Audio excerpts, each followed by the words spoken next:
resentment is there's a bunch of people out there that have these lives that are deeply unsatisfying, because I think somehow or another, through momentum and just through just things falling into place the way they are, and people trying to fit their lives around the way these pieces have fallen into place, there are so many people that are working all day long doing something that is deeply unsatisfying and almost painful to them. Yes. If you make furniture for a living, and you feel a great satisfaction out of that, and you sell that furniture, look, man, making furniture feels good. If you can do that, you could cut those corners perfectly and sand everything down nice and stain it, and then it's done, and you get the satisfaction, and you sell it to someone, and that pays your bills. That is infinitely more satisfying than being stuck in some fucking cubicle working for someone that you don't want to work for, having to have these stupid fucking office meetings, talking to people in human resources, sitting down with your supervisor where they evaluate your job performance, and you're not really, you really need to be enthusiastic about this company. This company is your future. This kind of you're like, fuck, kill me now. There's a lot of people out there that would way rather do something else, and I hope they understand that they can. Everybody's got these stupid barriers they put in their own head. You got to resist those goddamn things, because they don't do you any good, and they certainly define the potential for your future in a negative way that's not self-serving, and it's not even real. You put this artificial ceiling on the potential for what you're doing. If you hit a wall, okay, that just means you need to regroup and rethink. It doesn't mean that wall's there, especially when it comes to something like social media or like a podcast, something where you like it less, fix that. Figure out a way to do it. You can do that. And this idea that there's no way to get past the starting block today is just ludicrous. It's crazy. And it's just this poor thinking. And people that are trapped in bad situations, one of the problems is you feel like this is your future. You feel like you're fucked and you can't get out of that. There's no hope. There's no light at the end of the tunnel. There's no rainbow.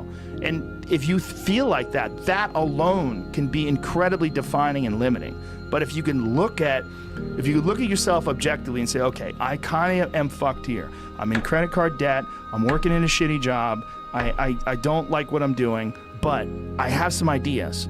I need to feed those fucking ideas. I need to feed them and water them, and I need to set aside a certain amount of time every day to just try to make those things happen. You can do that.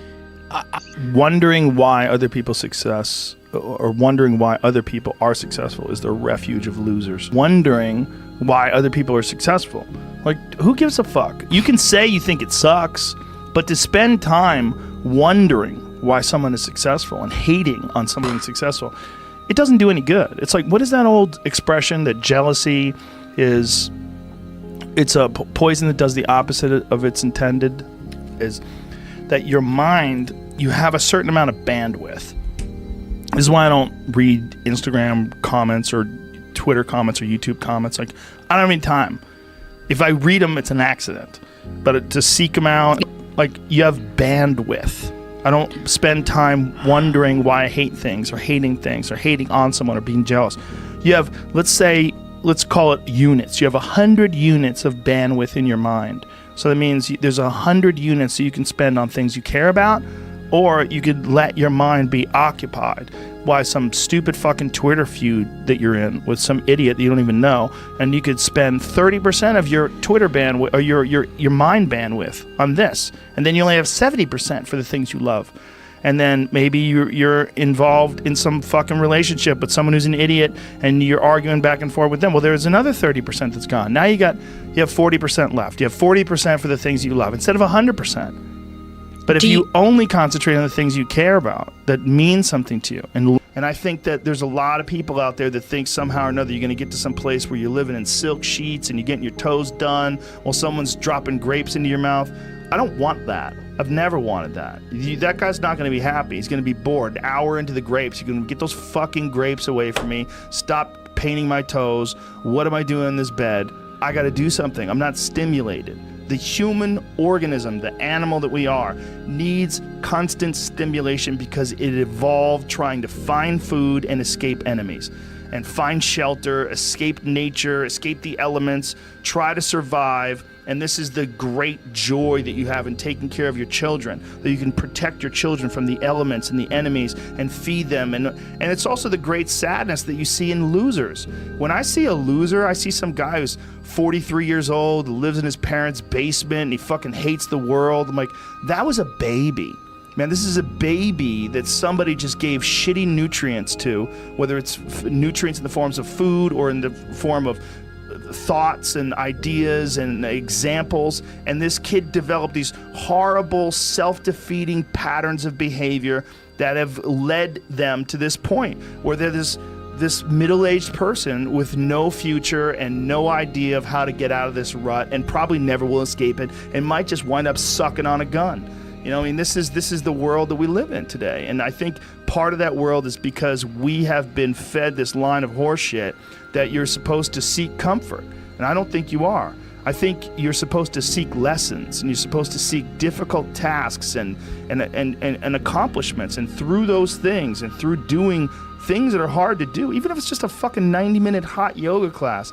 I do a 90-minute yoga class, man. Those last 20 minutes, I do not want to be there, man. And I definitely don't want to give 100%. And I can cheat.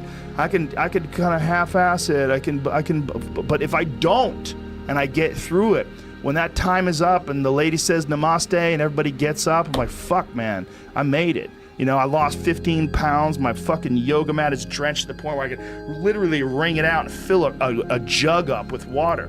But through that struggle, I will now have a better day, and I better fucking do it again tomorrow or do something else, because if I just think, well, tomorrow I'm just going to coast and eat Twinkies and watch TV. Oh, hello, sadness, my old friend. Hello, depression. Because when you're not doing anything, you feel like shit. And that's just a part of being a human being. And we can pretend that we're something other than what we really are. And we can pretend, nah, me, man, I'm just cool, just chilling, doing nothing. Bullshit. You're a fucking human. You're a human being. You evolved from the fucking hundreds of thousands of years of hunters and gatherers and people that were struggling. Those human reward systems are carved deeply into your DNA. And if you don't respect that, if you don't respect the mechanism of happiness and fulfillment and what you really need to do in order to feel satisfied in life, camaraderie, love, family, friendship, struggle, testing yourself, learning, all those things are imperative. They're all a giant part of being a person. Concentrating on people that suck or being jealous about people that are doing well does me zero good. But instead, if someone does well, I can be inspired and I can get fired up by it. I mean, I figured this out in my early 20s. I was like, okay, this is I have a poor way of looking at it, because it's a martial arts thing. Because in martial arts, like, you can't be jealous of someone else's ability. You have to realize you might have to fight them someday. So by realizing that they're really good, you're forced to be objective about it, and you have to go to work. Like, you have to go, fuck, that guy's better than me. I got to get better. And you have to go to work. Right. There's no positive benefit in underestimating someone. Underestimating someone will get you fucking killed. Like, literally. You're gonna get. But this is something I've cultivated for a long time, and avoided things that make me unhappy, and figured out what those things are, and been very rigid about eliminating them from my life. And one of the big ones is eliminating interactions with people that are negative. That is gigantic. And because I've realized that I'm not really as independent as I used to like to think I was. I used to like to think that my thought process was independent and that I don't give a fuck what anybody thinks. That's nonsense. People say that because they absolutely care what people think and it bothers them. So they say, I don't give a fuck. But that I don't give a fuck stuff is almost entirely nonsense. You do care. And you care in both ways. You care if people are critical of you, care if people are positive of you, but you also care if people are living positive lives and they're motivating you. That's a big one. People are fuel, and other people, it's one of the reasons why I like talking to people, one of the reasons why I like to do podcasts, because I get a lot out of, like just talking to you about your time in the monastery or your push to get to that 100 miles. Like, you get energy out of people like that, and you think about this energy and you think about this inspiration when you're doing other things.